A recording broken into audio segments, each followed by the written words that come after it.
Hello, this is Dr. Do again. This video is outside of medicine, continued the Iliad by Homer. I'm going to continue to read it. His brain burst from the wound in sprays of blood, soaking the weapon's socket. His strength dissolved on the spot. His grip loosed, and he dropped at the foot of brave Patroclus' corpse. There on the ground it lay. He rushed to join it, pitching over the dead man's body face to face. A world away from Larissa's dark, rich soil. Never would he repay his loving parents now for the gift of the rearing, his life cut short so soon, brought down by the spear of lion-hearted Ajax.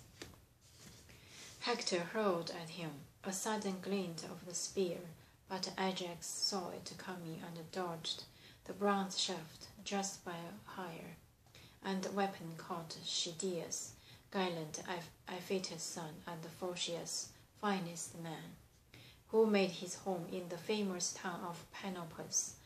Ruling tribes of men, Hector speared him now. The point split the collarbone, slashed through and out by the shoulder space, sticked out the back. He fell with a crash, his armor clenching round him. Ajax next, with a long, he stabbed Phorcys, Phaenops' warrior son. Bestriding Hippothous' corpse, he ripped his belly, smashed the corselet just where the plates join, and the bronze spearhead spilled his entrails out, and down went Phorcys, grasping, clawing the dust. The Trojan front grip ground, glorious Hector too, and the Argives yelled wildly, dragging the bodies, hauling Hippothous' corpse along with the Phorcys now, and tearing the bloody armor off their backs.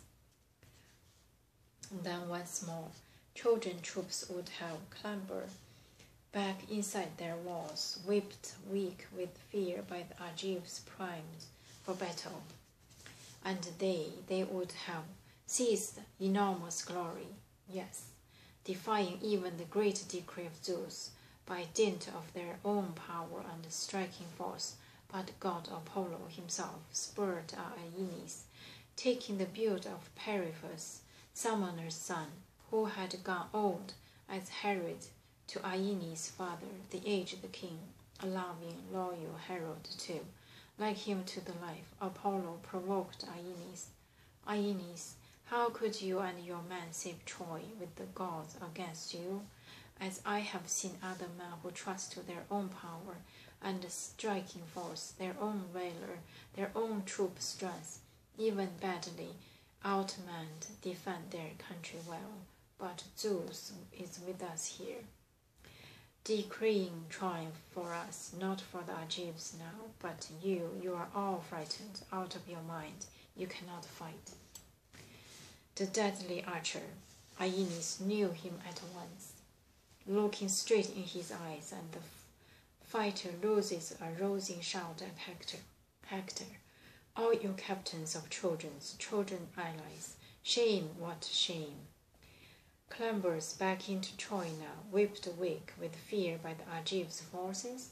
Look, one of the gods comes up beside me, tells me Zeus, the supreme commander, still impels us all in battle. So go for the Argives, head on. Do not let them bear Patroclus' body back to their ships without a fight. And springing out of the lines, Aeneas took his stand as the rest swung round and braced to meet the Argives. There Aeneas longed and speared Leocritus through, a son of Arisbus, Lycomedes' die-hard friend, and veteran Lycomedes pitied him as he dropped, sweeping beside him, rearing a flash of his lance, and he hit Captain Hipposus' son Epison, slitting open his liver up under the midriff. His knees went limp, a man who'd marched from Paeonia, good fertile soil where he excelled all fighters, all but Asteropaeus. Down to the ground he went, but battling Asteropaeus pitied his comrade's pain and charged the Argives hard, mad to fight it out. No use, too late. They'd packed behind their shields, ringing Patroclus round on all sides, spears jutting as Ajax ringed them all and shouted out commands. No one back away from the body. No heroes either, bolting out of the Argive pack of single combat. Cluster round Patroclus, shoulder to shoulder, fight them at close range. At the giant's command, the earth ran red with blood, slithering dark now, and the soldiers' corpses tumbling thick and fast. Trojans and breakneck allies piled alongside Argives.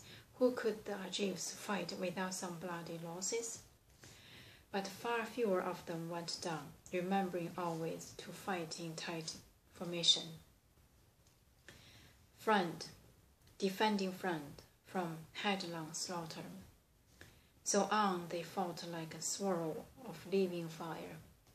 They could not say if the sun and the moon still stood secure, so dense the battle haze that engulfed the brave who stood their ground around Patroclus' body. But the other Trojans, Argive men-at-arms, fought on at their ease beneath a clear blue sky, sharp brilliance of sunlight glittering round them. Not a cloud in sight to shadow the earth and mountains. Men who fought at a distance worked with the frequent breaks, dodging painful arrows that showering side to side, but men who held the center suffered agonies.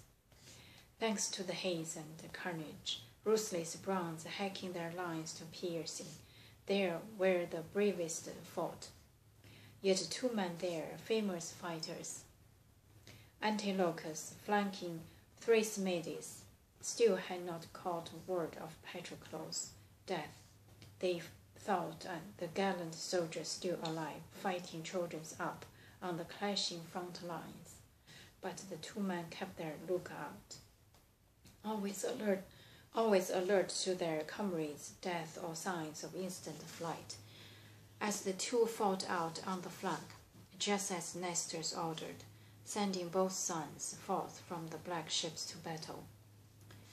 So all day long for the man of war the fighting raged, grim and grueling, relentless, drenching labor non-stop, and the knees, shins and feet that upheld each fighter, their hands, their eyes ran with the sweat of struggle over the great runner Achilles, steadfast, aid in arms, an enormous tug of war, as when some master tanner gives his crews that height of huge bow for stretching, the beast of skin soaked in grease, and the man grab hold, bracing round in broad circle, tugging, stretching hard, till the skin's oil go dripping out as the grease sink in.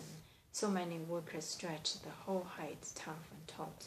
So back and forth in a camped space they tugged. Both sides dragged the corpse and hopes rising. I'm going to stop here to then continue next time. Thank you for watching.